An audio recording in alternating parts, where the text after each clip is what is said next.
The sun rose over Jetavana, casting golden light across the forest, awakening the world with its gentle warmth. I approached the Buddha, my mind restless with thoughts, seeking solace in his presence and his infinite wisdom. He sat beneath a Bodhi tree, his posture serene, his gaze soft yet penetrating, inviting without demanding. Blessed One, I said, I am burdened by memories of actions I cannot undo, words I cannot unspeak. Ananda broke the silence with a question. Master, why do you often choose silence when words could guide us better? The Buddha smiled, his expression calm yet purposeful, and said, Ananda, let me share a story that may answer you. The disciples leaned closer, their anticipation building, as the Buddha began his tale of profound wisdom and reflection. Long ago, the Buddha said, there was a prince who sought to master the wisdom of the sages in his land. His voice was steady, each word spoken with clarity, weaving the tale like a thread into the fabric of their minds. The prince was eager, his words overflowing like an uncontrollable stream. Yet he failed to grasp the lessons before him. The disciples exchanged glances, sensing the gravity of the story, as they absorbed the imagery evoked by their teacher.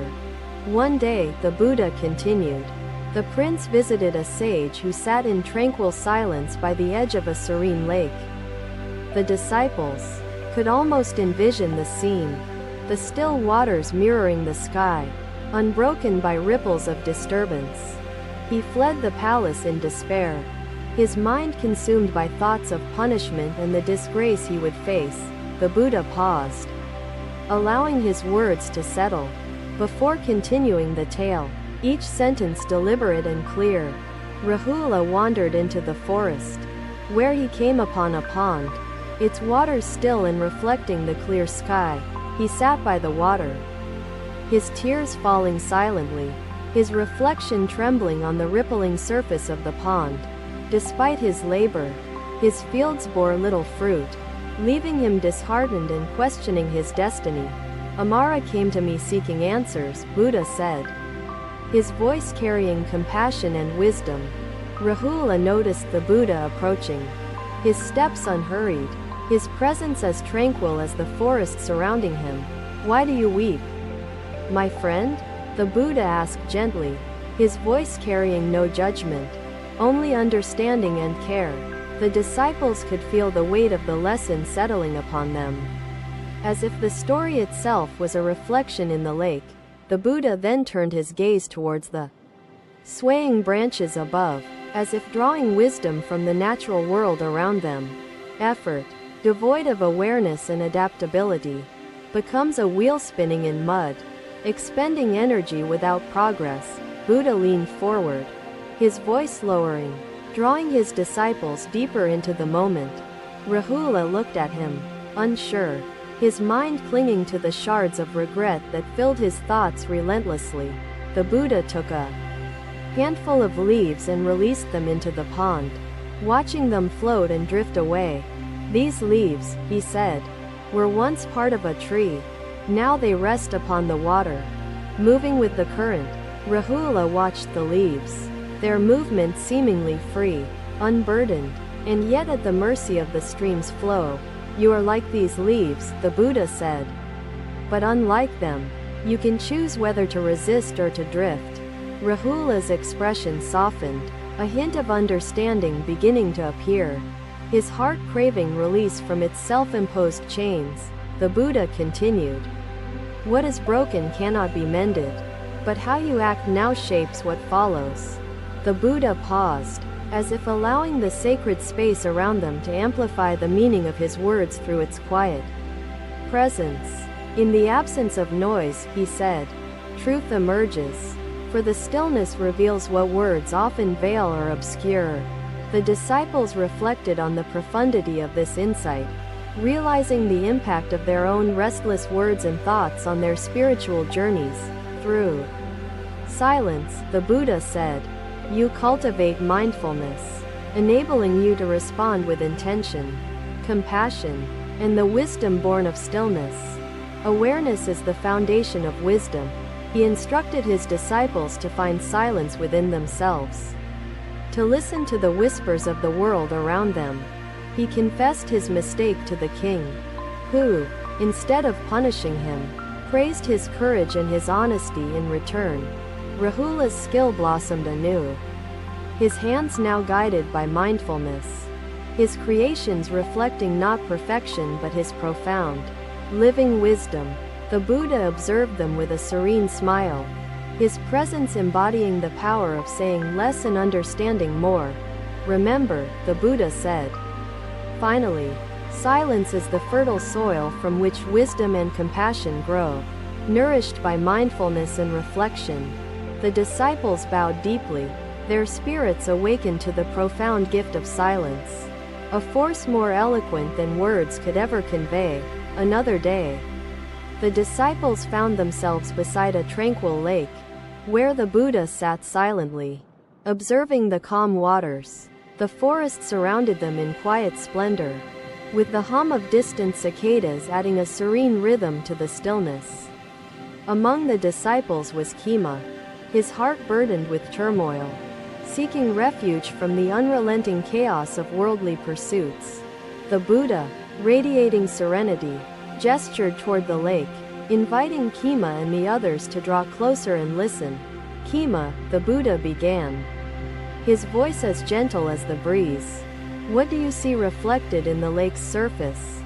Khema looked at the pristine water, where the blue sky and towering trees formed a perfect, undisturbed reflection. Master, Khema replied, I see the world mirrored in the water, clear and beautiful, untouched by imperfection. The Buddha smiled faintly, his gaze shifting from Khema to the ripples forming as a bird touched the surface. When the water is still, the Buddha continued, it reflects truth, unbroken and pure, as it was meant to be. The disciples leaned in, entranced by their teacher's words, as if the lake itself was whispering secrets to their souls. Yet, when the surface is disturbed, the Buddha said, the reflection shatters, and the truth becomes obscured by ripples. Khema nodded, his expression somber, recognizing the ripples of his own thoughts that clouded his inner peace. To truly see, the Buddha said, you must quiet the waters within, letting the ripples of distraction subside. The disciples reflected on these words, sensing the connection between the tranquility of the lake and the stillness of their minds. Khema, troubled by his inability to find such peace, asked, Master, how can I still the restless thoughts that cloud my heart? The Buddha's gaze rested on Khema, filled with both compassion and resolve. Khema, the Buddha said, silence is the bridge between chaos and clarity, a force that unveils the truth hidden within. The disciples listened intently as the Buddha spoke, their hearts stirred by the simplicity and depth of his teachings. Through meditation, the Buddha continued, you can calm the turbulent waters of your mind, allowing wisdom and understanding to emerge.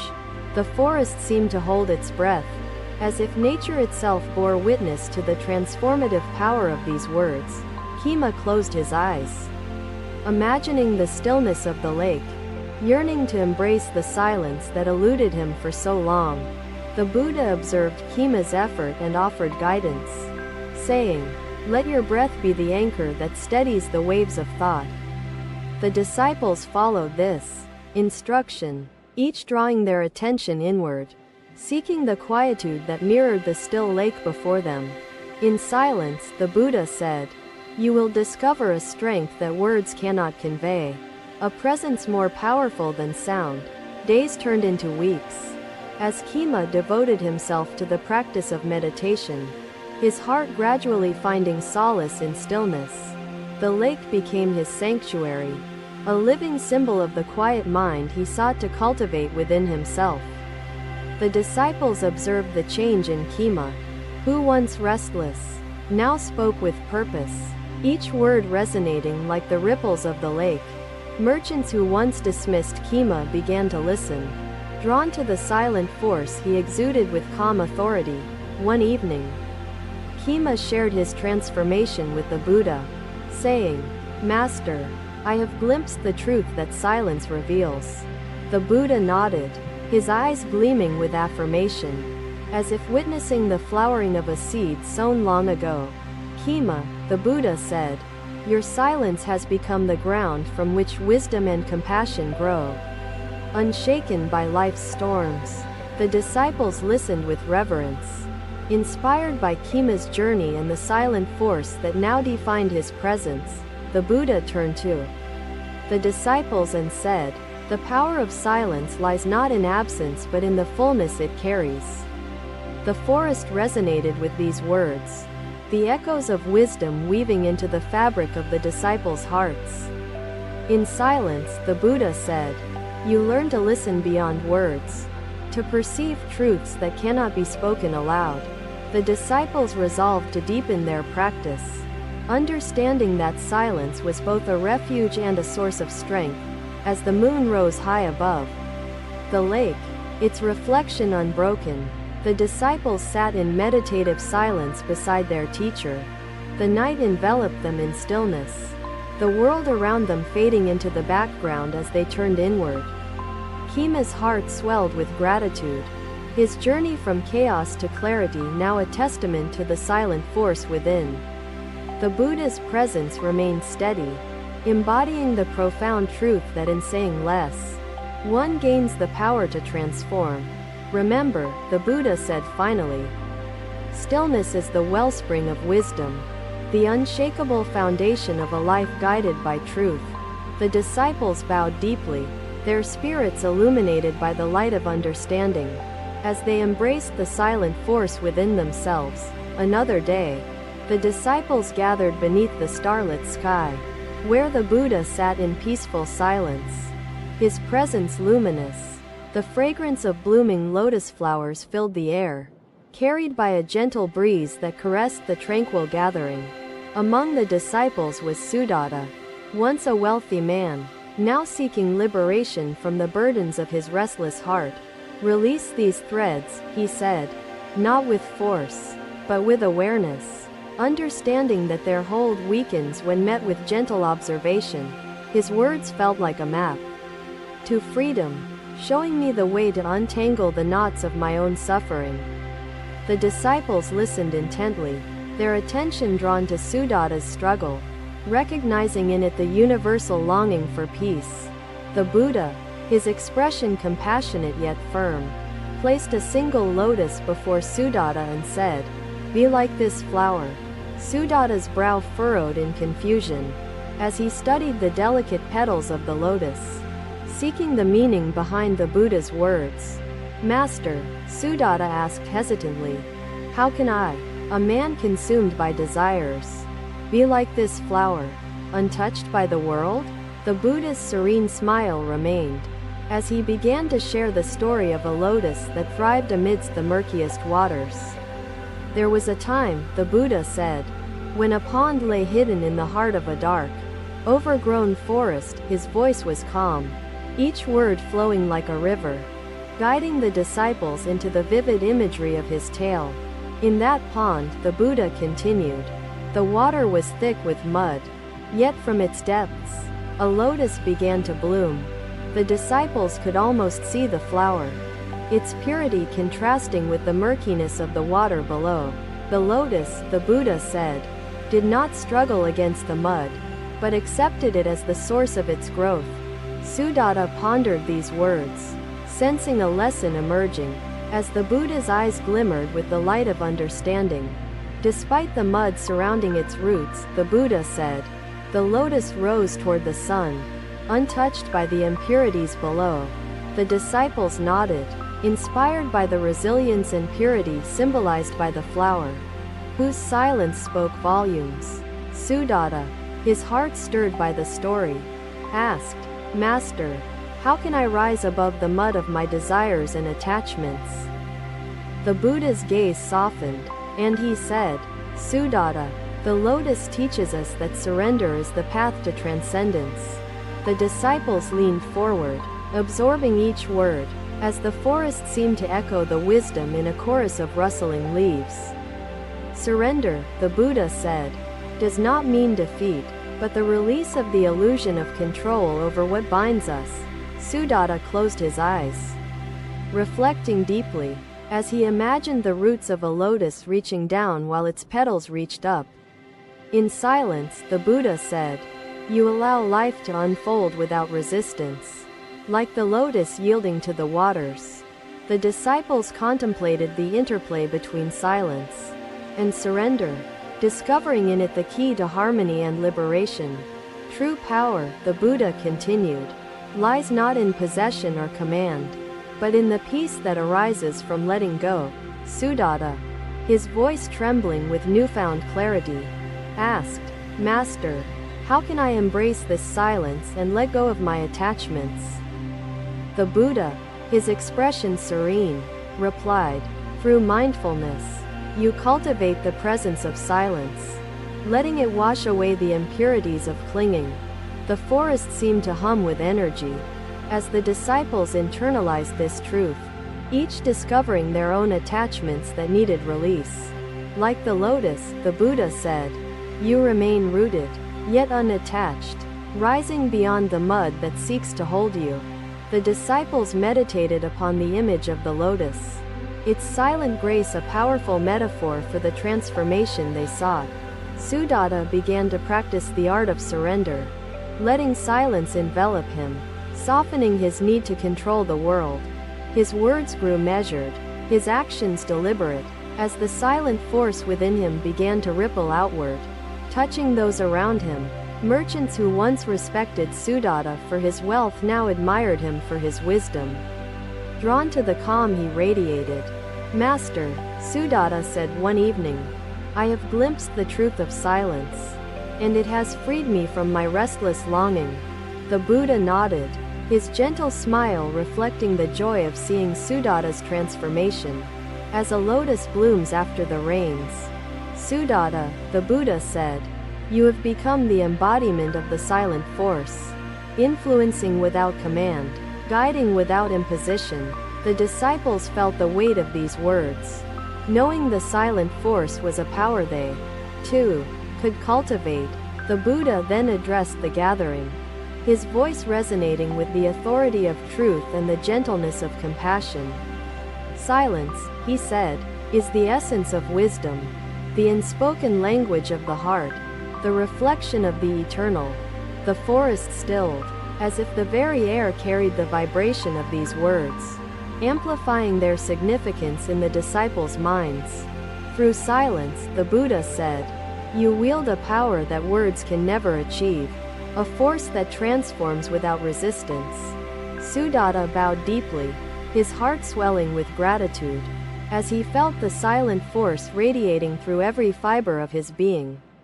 The disciples followed suit, their spirits illuminated by the profound understanding imparted by their teacher and the flower. Under the silver light of the moon, the Buddha's teachings echoed in the hearts of his disciples, guiding them toward inner peace. The world beyond the forest seemed distant, irrelevant, as the disciples embraced the sanctuary of stillness within. The Buddha, his gaze sweeping over his devoted followers, spoke once more. "In silence, you find not emptiness, but fullness." The disciples, now united in purpose, vowed to cultivate the silent force, understanding its power to uplift and enlighten. "Let your silence be a mirror of truth," the Buddha said, "and a vessel for compassion that transcends all barriers." As dawn painted the sky with hues of gold, the disciples rose, carrying the silent force with them into the world. "Act from love," he said, "for compassion connects all beings, bringing harmony where division once caused sorrow and isolation. Act with wisdom," he added, "for awareness transforms intention into deeds that uplift both yourself and those around you." Thank you for watching. Buddha's teachings are always with you. Subscribe to our channel and we will see you in the next video.